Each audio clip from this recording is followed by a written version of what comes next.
Welcome to this episode of our program Daily Debate. As usual, we will be discussing important topics. Today we'll be speaking about the 29th African Export-Import Bank session, or AfricSIM 2022, the 29th annual meeting that was held today at the new administrative capital, and in which President Abdel Fattah al-Sisi was so keen to inaugurate and participate himself.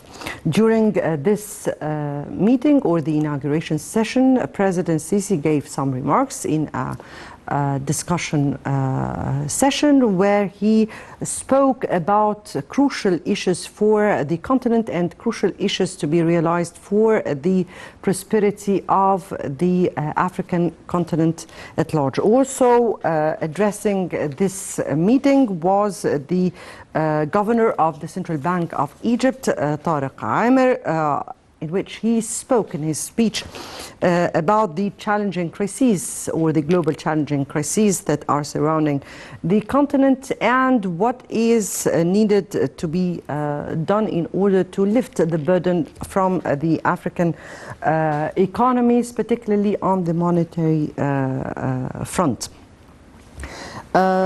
Definitely, he said that the financial institutions became aware of their social responsibility in view of the consecutive challenges, noting that this has led to adopting policies and mechanisms leading to creating jobs, or creating job opportunities and curbing inflation. Before we start with our discussion, let's first have this quick report and we'll come back for more discussion. President Abdel Fattah al-Sisi witnessed Thursday morning the launch of the 29th annual meetings of the African Export-Import Bank, AfricSIM Bank, in the new administrative capital. In remarks, President Abdel Fattah al-Sisi said that Egypt spent between $400 billion and $500 billion in the past 7 years to build adequate infrastructure that is key for development. El-Sisi wondered if the infrastructure in the African continent is qualified to meet the aspirations and hopes of its peoples. El-Sisi hinted that there are African countries with huge agricultural potential but are lacking the infrastructure that enables them to export. The head of state stressed the importance of securing the finances needed to build the adequate infrastructure for development in Africa. He added that the lack of security and stability was the second obstacle hindering African development. President El-Sisi, however, asserted that Egypt will spare no effort to assist all African brothers so as to be able to fulfill the aspirations of the African nations. The bank, which is supporting the African Continental Free Trade Agreement, AfCFTA, launched the Pan-African Payment and Settlement System, PAPS, adopted by the African Union as the payment and settlement platform to support the implementation of the AfCFTA. AfricSIM Bank is working with the African Union and the AfCFTA Secretariat to develop the adaptation facility to support countries for effective participation in the AfCFTA. More than 3,000 high-level banking, governmental, and international personalities are participating in the meetings organized by the Central Bank of Egypt, the CBE, in cooperation with AfricSIM Bank, in the presence of central bank governors, African heads of government and ministers, and representatives of international and regional organizations led by the United Nations, the African Union, and the International Monetary Fund, in addition to representatives of banks, bodies, and international experts. 29th Annual Meetings, AAM 2022, at the new administrative capital that are being held from the 15th till the 18th of June, under the theme Realizing the African Continental Free Trade Area Potential in the Post-COVID-19 Era, Leveraging the Power of the Youth. Right, welcome back. And to highlight this important meeting, we have with us over the phone Dr. Amani Asfour, President of the African Business Council. Thank you so much for being with us, Dr. Amani. My pleasure. The pleasure is all ours. Let me here read into the President's statements, because today the President gave remarks during the inauguration session of this 29th meeting of the AFRICSIM. He spoke about very important, or actually he pinpointed on very important issues regarding the readiness of infrastructure, regarding the security and stability of the African countries, regarding integration and means of integrating the African continent at large. How do you view how important the issues that the President focused on this morning?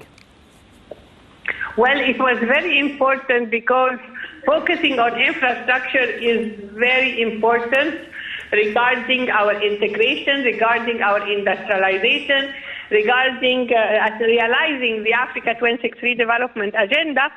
And His Excellency also focused that if we want to realize the African dream of our integration of our Africa Continental Free Trade Area,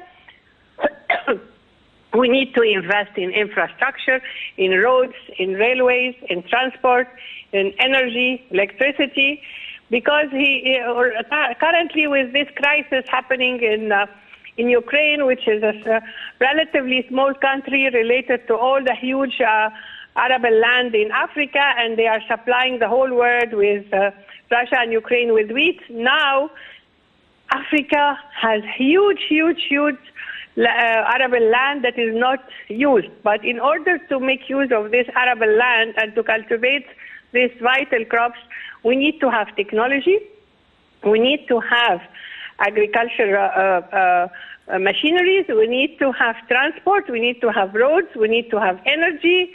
So it's a huge agenda for investment in infrastructure, but within this investment, it will be very much impacted on the prosperity of our African continent, on creation of the job, realizing our African dream, the prosperity, the integrated Africa.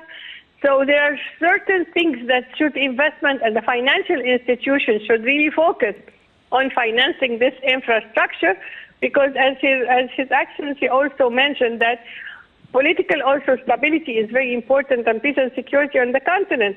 And actually, as private sector, we believe also that peace and security and stability would come from economic prosperity and for creation of jobs for our youth, for empowering our women, for empowering our small and medium enterprises, for giving a quality of life for people. So it's really a huge agenda with reference to the real investment in the African continent, in infrastructure, in adding value to our natural resources, because this was also widely said that we need to add value to our raw materials in Africa and not to export it as such, but add value to it and export it as a made in Africa product that is quality, that is competitive, that is innovative, that is really standardized.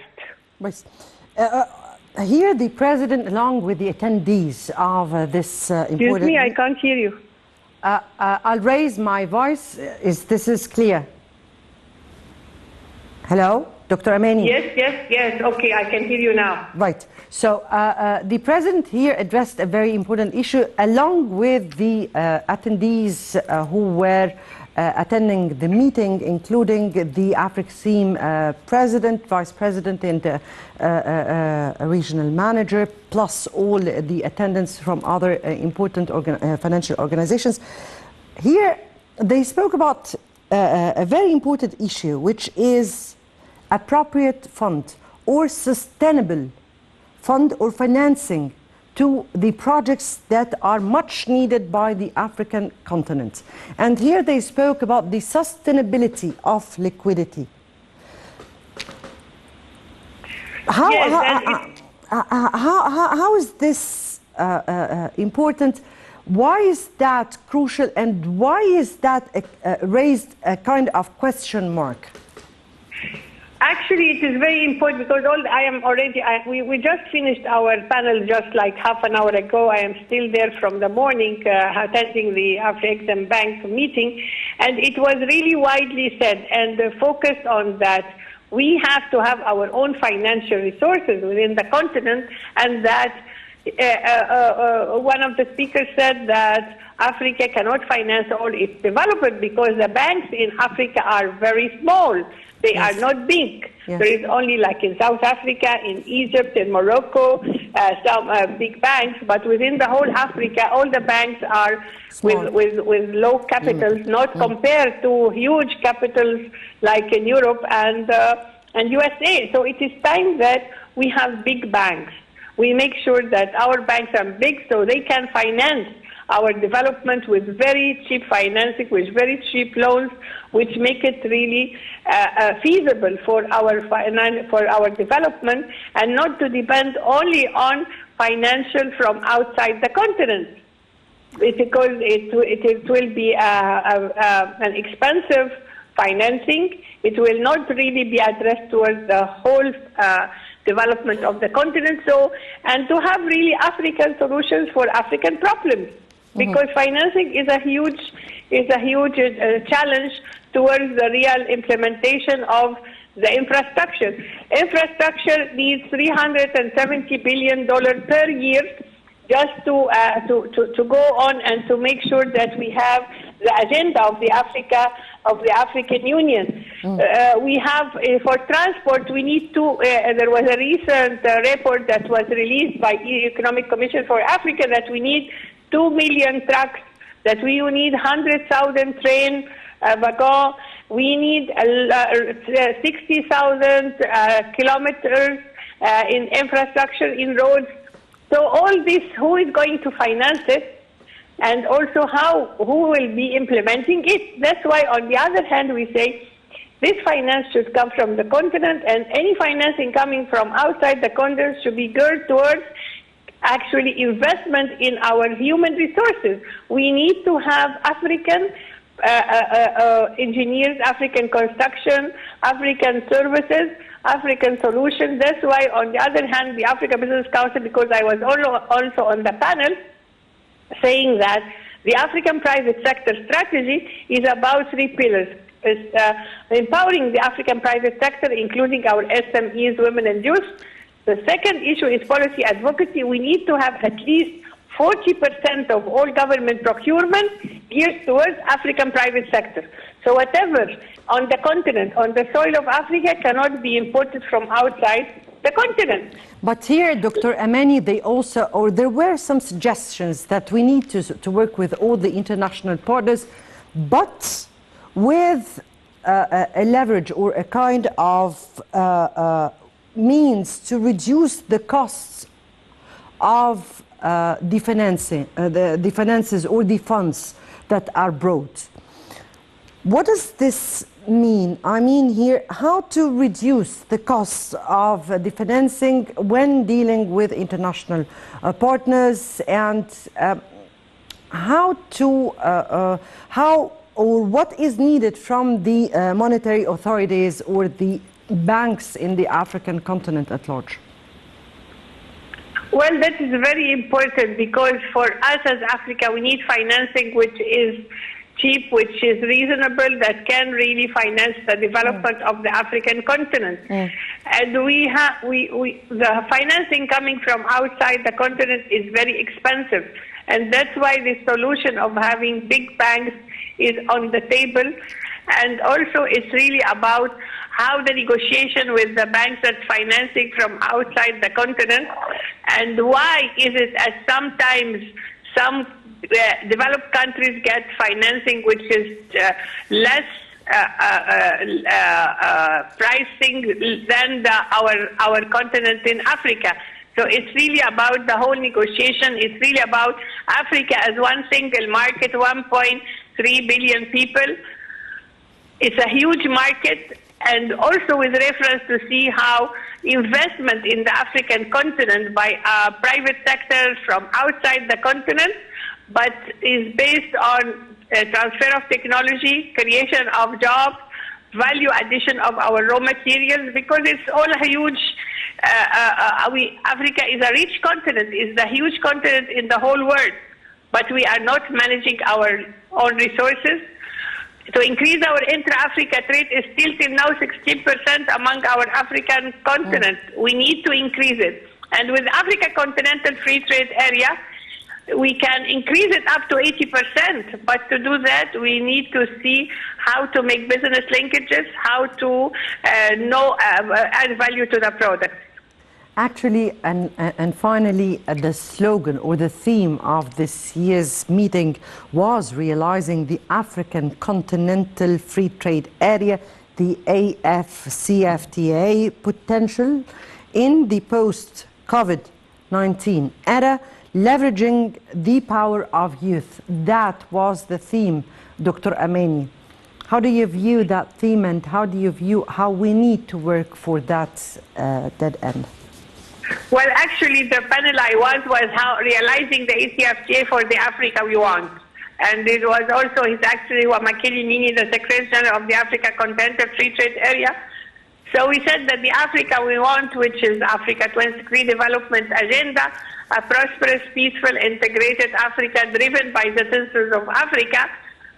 So to do that, we need to empower our African private sector. We need to invest in industrialization. I mentioned that, for instance, here in Egypt, we have pharmaceutical drugs, more than 160 factories, but still we are importing from outside the continent. There is 400 and something medical consumer supplies factories, but still importing from China. So how are we going really to ensure that what we have increased our intra-Africa trade is about having from each other and trading among ourselves before trading with the outside the continent. Indeed. But we need to ensure that the African product is competitive, value added, it is quality, it is standardized. So the Africa we want, all the panel was talking about the Africa we want, that we want to go by train from Cairo to Cape, from Lagos to Mombasa. Indeed, that we indeed. have streets, we have electricity, we have energy. And that is the Africa we want. Indeed, indeed, that is Africa that we want. Dr. Ameni Asfour, President of the African Business Council, thank you so much for being with us and for your input here. Before we move on to our second segment, which is also a very important segment, let's watch this beautiful song in this break that reflects the depth of our very strong and solid African relations altogether. Let's watch. Right, welcome back, and to our next segment. And next segment is as important as the first one, which is this time in Egypt, or hopes and aspirations in Egypt through the presidential initiative Decent Life. Decent Life initiative, which the president said has started Egypt's new republic. The president has been very keen to follow up with the implementation of the stages of the projects. The project was announced in 2019. The first phase was officially inaugurated last year, and it has seen the development of villages, urban areas through many sectors, and for many people that amounted to 58 million people in Egypt who are benefiting from this initiative, and more to be seen.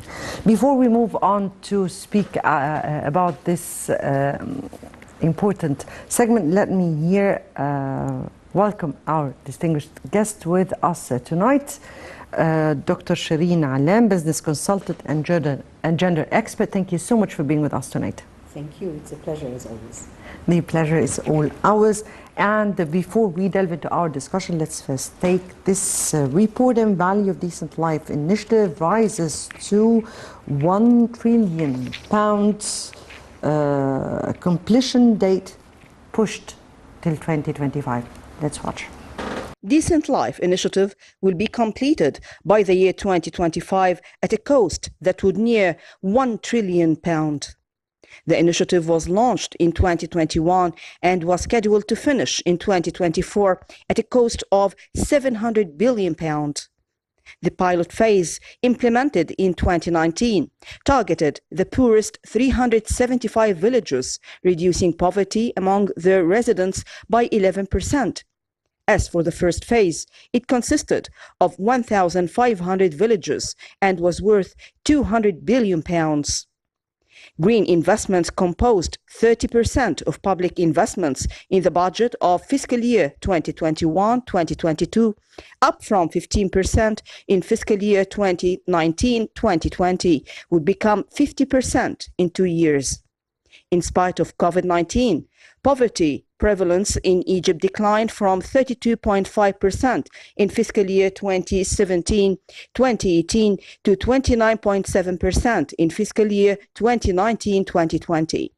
As poverty mostly exists in the countryside, the progress is attributed to Decent Life initiative. The pilot phase alone is worth £5.4 billion and had as beneficiaries 4.5 million citizens.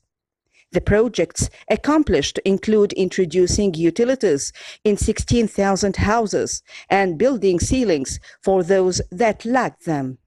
That is in addition to 54 modern healthcare units, 2,800 classrooms whose total capacity is 100,000 students, and 82 veterinary units. Electrical grids and the lighting of streets were enhanced, as well as 216 security, firefighting, and landscaping units.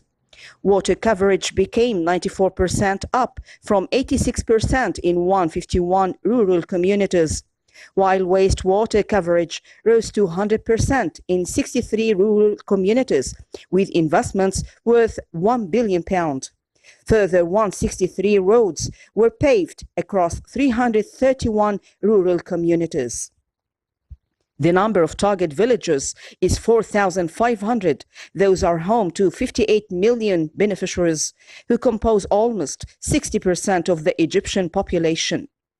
The goals of the initiative are as follows: rehabilitating houses, building ceilings for houses that lack them, and building residential communities in villages in need.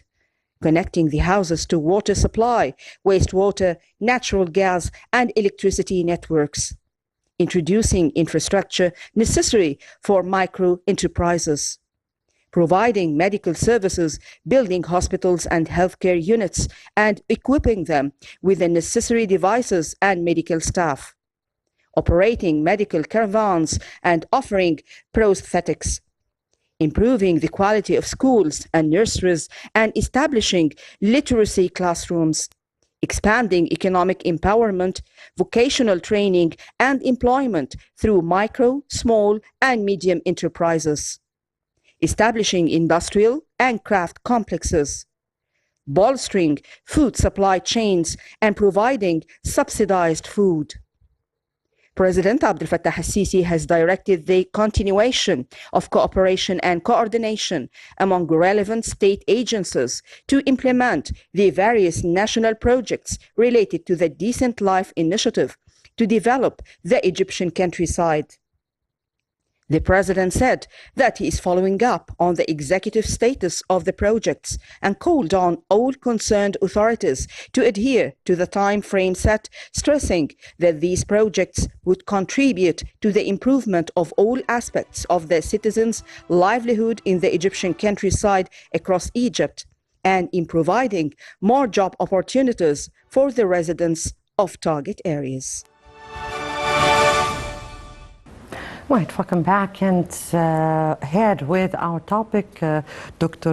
Sherine Allam, and we've seen this report that has illustrated on the stages that we have reached so far, and all the activities that were made and projects that were made so far. From your point of view, how had life changed in reality and on the ground? We can just imagine if all this has not happened. I think that would tell us a lot what has changed on the ground. Because if the millions that we're talking about have not had better healthcare, better housing, better education, it's a wholesome solution for the situation that Egypt was in. And if this was not tackled at the time, it was a time bomb for everybody. Yes. It couldn't have helped anybody, health-wise, financially, economically.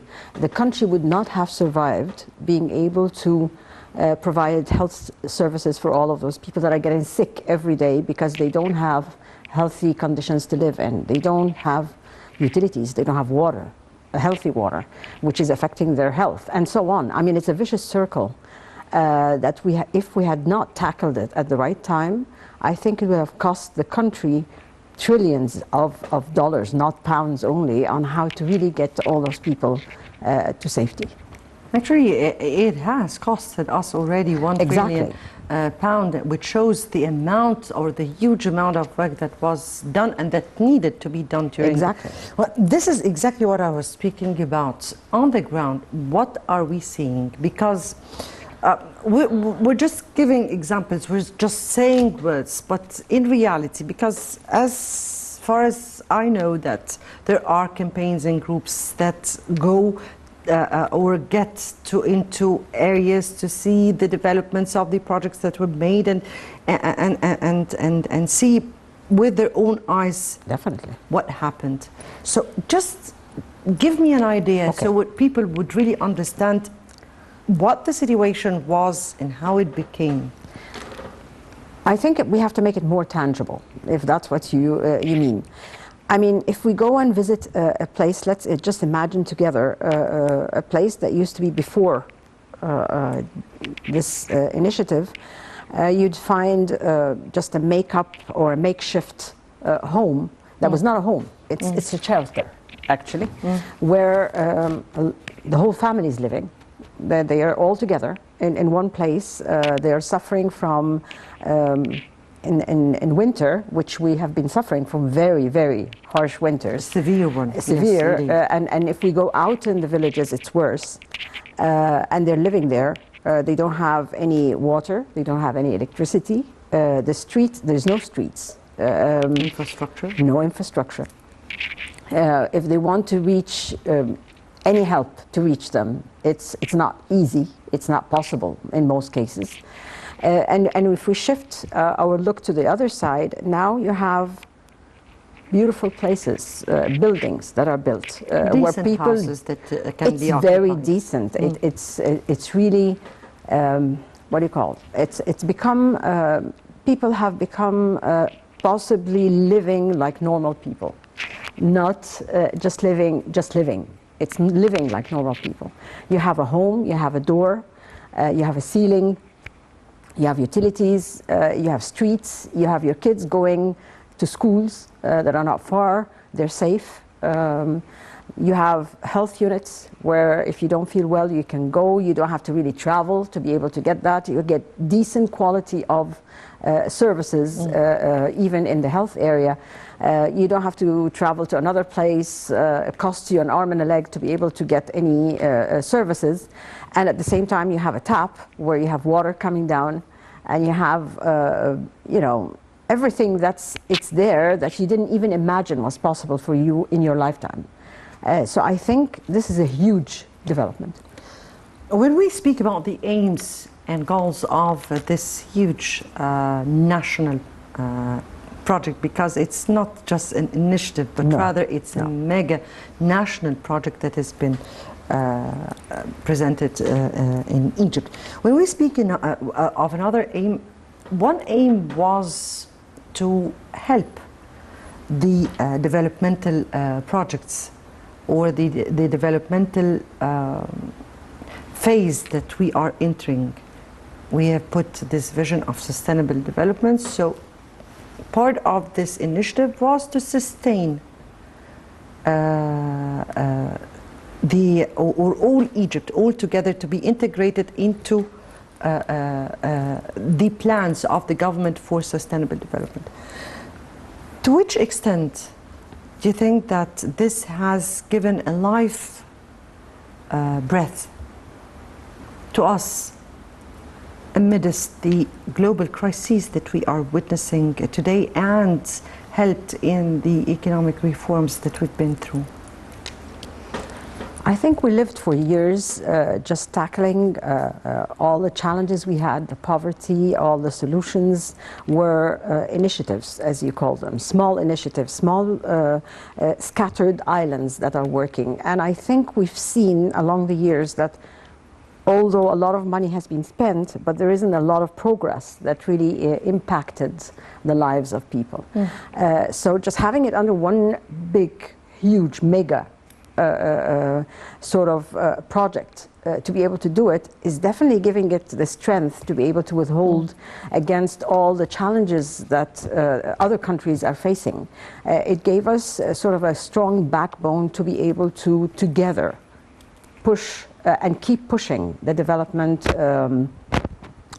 sort of governmental vision in the same direction, in spite of the fact that the economies of everybody is suffering, and we still withheld that, and we're still doing it. And I don't think we are cutting down on this, even if we're doing in other areas, shifting some things. This is one of the areas that we're steady on, because it would really break us if we don't do that. We're not speaking about aims this time, but rather part and partial of this initiative was expanding the percentage of women who are participating, or who we do want them to participate in the labor market. Plus definitely empowering youth. How do you think this initiative has worked on those two important files? Again, if you want to empower, let me start with youth, because women is a bigger topic and closer to my heart, so to speak. Youth cannot be empowered unless they are educated.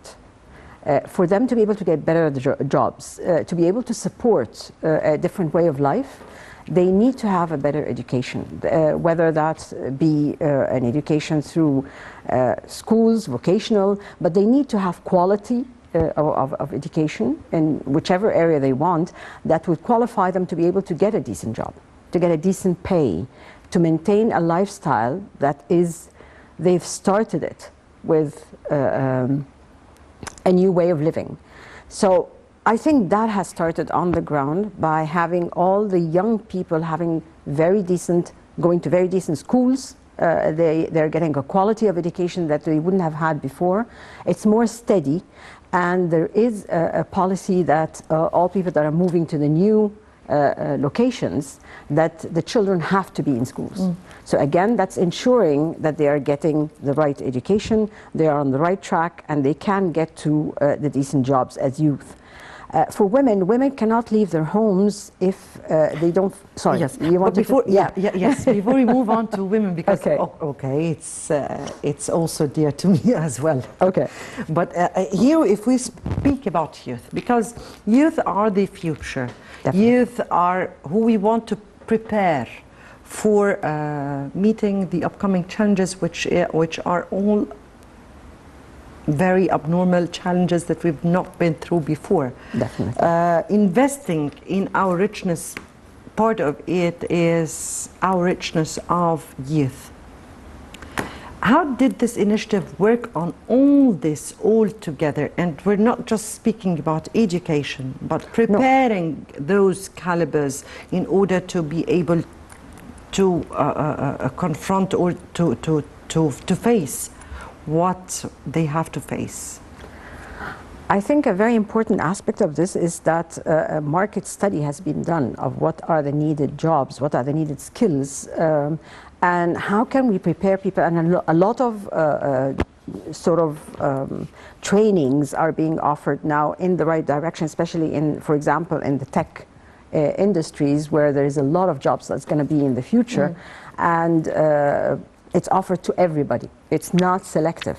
Anybody that really has the talent to be able to learn this and pick up the right skills with the right quality for them to be able to secure jobs right away, it's already on the table. It's not about something that we're going to be doing, it's being done. And I think it's done on a very solid base, that there are studies of what is needed. What are the industries that are going to be coming in?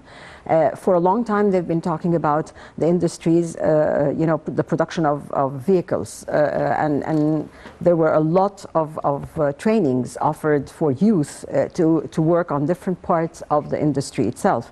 And now that recently, I think it was yesterday or today, it was mentioned that there is one of the major car industries is coming in with the ability to produce here in Egypt. Yes. We have to be ready with youth to take the jobs, because that's one of the gaps that always kept people not coming in. Indeed. Do you have the labor that's ready to work with us?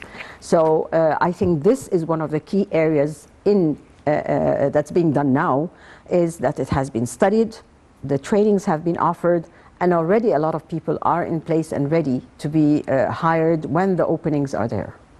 In few words, leveraging the power of youth. Definitely. Indeed. Definitely. If we speak about women, Yes. because women are half of the society, women are very important Definitely. tools if we want to push a whole family, and we'll speak about the whole family with women, because that would be one topic, right? Definitely. Please go ahead. Definitely. I'll start again with the basic thing. Women cannot get out of homes and go and seek jobs unless they feel safe, that they can go from one place to the other on the roads. They are safe, they have transportation, they can leave their kids at home in a safe place. That will encourage them to be able to move out of their homes, to start to seek jobs, learn more, do different things outside the sphere of being protective and at home. And I think that's one of the main things that affected the mindset of women when they were moved from areas that they couldn't find the roads, they couldn't find the safety, they couldn't find all of this, to new places that's pushing them to feel more capable of utilizing their education. Again, I'll go back to education because, again, according to statistics, women in Egypt are actually more educated than men in the higher area. Okay, if you go to universities, for example, if you go up to a certain level of education, they come to that point, they are pushed out of it because of cultural issues, but still, when they have the chance, they learn other skills and they get into the labor force. So women are always seeking to be able to be economically empowered whenever they have the opportunity. So this is another area that is very important, because they are offered trainings. They're offered jobs that are close to their homes. In many of the locations that they have like workshops where they can work, and the conditions for work is quite decent, with now a set and clear sort of salary range that people cannot be abused or given something that's less, which is really encouraging women again to go out, because they have to contribute in the family income. Indeed, and that is financially enabling them. Of course. Yes. I have only 2 minutes left for me here, and the decent life. The decent life comes in the forefront of all the initiatives that came before. Why? Why is it in the forefront? Because I think that is the only way that people can be empowered. People can start to think smartly. They can make the right decisions. They can really they can say no to the wrong. They can start to have options, and they have a better way of sort of thinking of the future. But without a decent life, I don't think people have a lot of options. So that's why it's in the forefront for me. Yes. So can we say because it gives us the chance to start this new republic we aspire for? Yes, and it gives us the option to make it worthwhile. Indeed. Yeah. Unfortunately, my time is out, and I have to end it here. Dr. Sherine Allam, business consultant and gender expert, thank you so much for being with us and for your input here. Thank you. It's a pleasure. The pleasure is all ours, and I guess that takes us to the end of this episode. Next debate would be on Sunday, so until Sunday with another colleague and another important debate. Good night.